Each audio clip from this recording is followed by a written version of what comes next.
So in this video, we're going to add the actual chart now that we got the data coming back. So this is where we left off last time. I just made a copy of the directory in that. So I will fire up the server. A lot of what we're doing here is going to be front end stuff, so we can get the server up and just work on the pug and the back end, well, front end JavaScript files. Our routes are fine right now. The data is coming back, so we're good to go. Just waiting for our message. Listening, so it's okay to go there for testing. Now, where we're going to be working is we're going to be adding a Google chart to our particular application. So they have lots of charts pre-built. So if you want these type of charts, there's a lot of charting technology. They're all made at different times during the lifespan of JavaScript. So you'll see some old hooks and that sort of thing. So getting started is not a bad place to go in that. And so in this quick start guide, so you do need to, this is the old school 1997 way to import the all the JavaScript files in that. And this basically gets the loader thing, and then you need to fire the loader off and then do, I guess, what would be an import. So this is probably pre-required, right? A pre-common GIS, but these are good charts and they work, so we'll use them. But again, there's lots of technology out there that you could try to integrate. So we have to say, well, how do we get this into our code? The big thing here is this HTTPS and that. So we'll go grab this, and then we'll go back and we'll see. And so we got to get that in there. And the question will be where, right? So I'm going to make sure I got that copied to the clipboard in that. Now, one thing, we'll just go back and review. We're actually going to go to our Cascading style sheets first, and we're going to take a look at this one. Now, I renamed some of these just to be clear so that this selector is searching by ID, okay? Just so it's not class name and it's not the name of the control in that. So what we're going to do is go over to our pug file, use pug file, and it's the parks pug file. And so we're going to change this up a little bit. There's going to be a concept of a report, and the report has two parts. It has a map, right? And this, all that did was put the div inside. So div, and we'll go ID is equal Control Z. And that. So we'll go ID is equal to, and we'll say chart ID. We're just going to make sure that those match that particular JavaScript Cascading style sheet. So what we'll learn is how all these things link up based on these names. And so we're heading into that one right there. And what that means, there's going to be a div with two divs inside it, one for the map, one for the chart. Now, we're going to have something similar because we're going to need to load another script in. So take a script source off, and we need to basically do that to bring it in. And so that will reference it, but then we need to do one more special thing. So we're going to do a script thing, but we're not going to load a script, we're going to run a script. Just go dot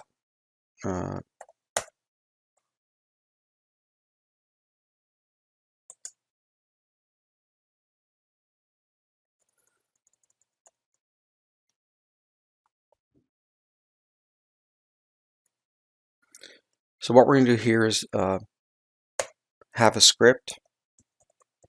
We might get in a fight with IntelliSense, and we'll tab over, and we need this script to actually run a line of code, and the line of code that we need is right here. So we need it to actually load up the scripts. There's this line here that does a little bit of the magic in that. So I'm just going to copy it. So this is how they're going to do an import. So script, and then we need it to basically run a line of code, not import a JavaScript file. So where we're going to go now is this front-end JavaScript file. Oh, that's Cascading style sheet. We'll just move over here. There it is. And so we had left off with popping up the chart as a JSON in that. So the question now would be what we need to add. So we've got conceptually the imports happening through the pug file. So we're hoping that all the classes, objects, functions in JavaScript from Google Charts will be there when this particular function runs in that. And so what we'll do is start adding some stuff.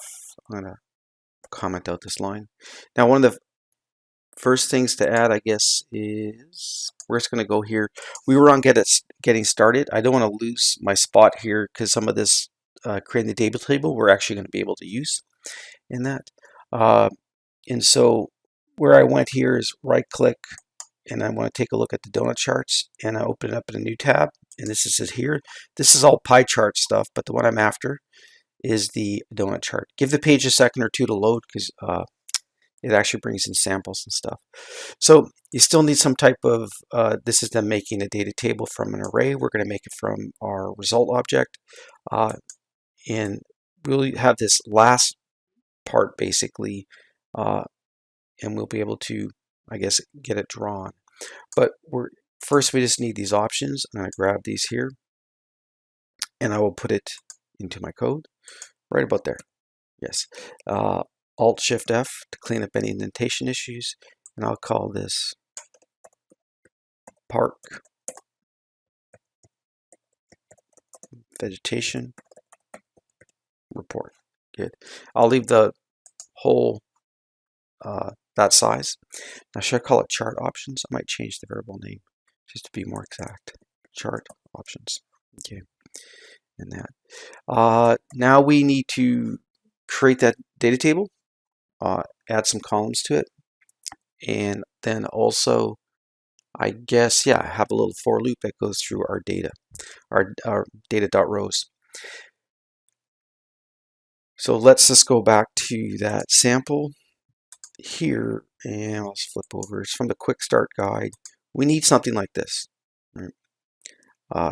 Make a new data table, add some columns to it. Now we're going to add the rows differently.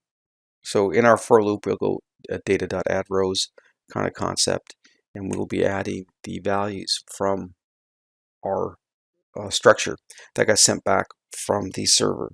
So let's jump back over here, paste that in, Alt-Shift-F to clean anything up. So I need a new data table, and then I'm going to a string, and that would be fine. That could be the Beck label.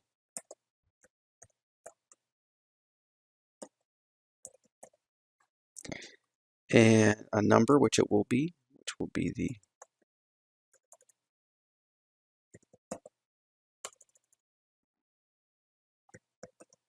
area. Then I need a for loop. So for one of the many will go for row of, and it's going to be data.rows.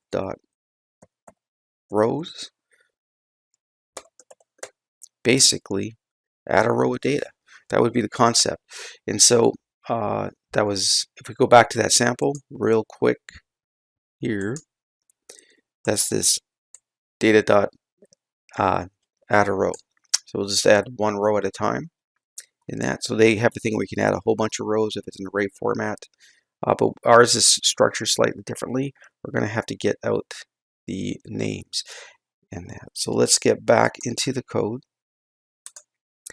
So it is called data for us. Ooh, we should not use the same name in that. That is going to cause a problem.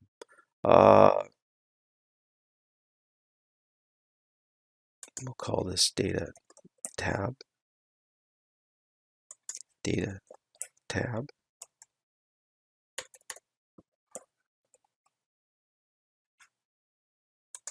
Again, data tab. To distinguish it from the data that's coming back from the database. And a small fight with IntelliSense. For every row of data in rows, go to the data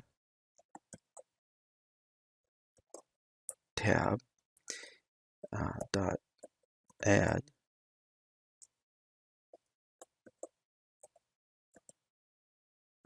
rows.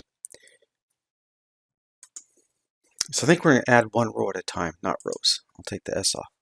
Okay, so data table, add a row, and then that's usually in the format of an array. Our first column is Beck label, and our second column is area. And so what we're going to do is we have one row. We're going to go row dot, and we'll go label. And so why is it called label? Because our SQL returned the column name as label. And then we should be able to go, I think it's row dot area M, right? So if you're curious, that's going to be back in that SQL that we ran. And that, so if you're ever unsure, back in our index route, right, you would check your SQL query.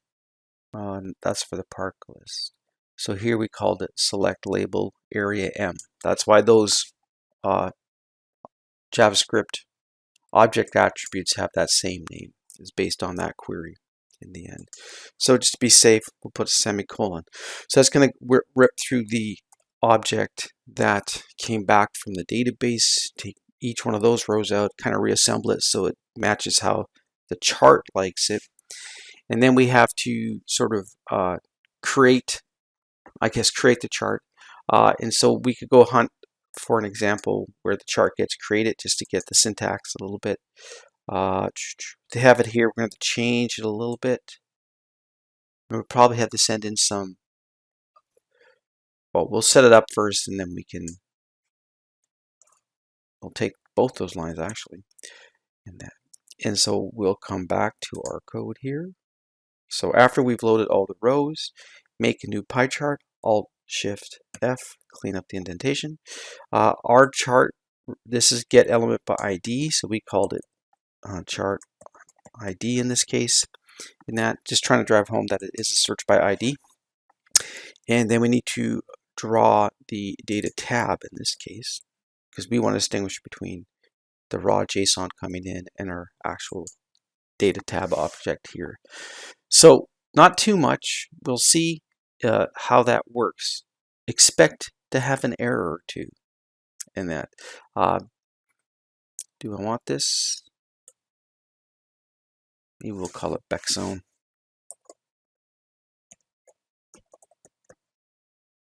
And that. So might as well get to the testing, I guess. So I'm just going to bring a tab across. Localhost. Does it remember my 3000? Yes, it does. And that. So we look good. That okay, didn't break. Haven't broken anything yet. This is where things could break and that sort of thing. So let's go take a look at what happened. And that. So we don't have any issues in the console. Or do we? Let's go take a look. Oh, I think I know exactly what it was. Options is not defined. That's because I called it chart options. So remember, we're working with front-end scripts. So we're good. So this options here is the problem because I called it chart options to be clear. So now again, this is front end. So we should be okay. A little slow. That could be because I'm trying to edit, capture the video at the same time. So I'm going to go back to here, refresh, keep the console up, and that sort of thing. Ooh, we got one. I like that. Let's say park vegetation report. So let's go to Valhalla. It has about 6. Oh, that's looking good. And that, it says there's even more, or no? Control. Oh, it's a whole bunch in there. It's only showing 4 at a time. That's fine. We're good with that. And back to Alice Lake. Only got 1. Good, it's changing. So that gets us the chart in there and that. And so to review some changes that we did do some subtle changes to the style sheets in that.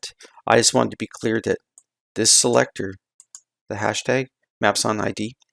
And so we needed to update our pug file, the hunt by ID. We added a new div for the chart, one for the map you can use later when you integrate that part. A big thing was to import the chart JavaScript file, but then we need to actually load a line, run a line to load the core charts. This is almost like I said, doing an import.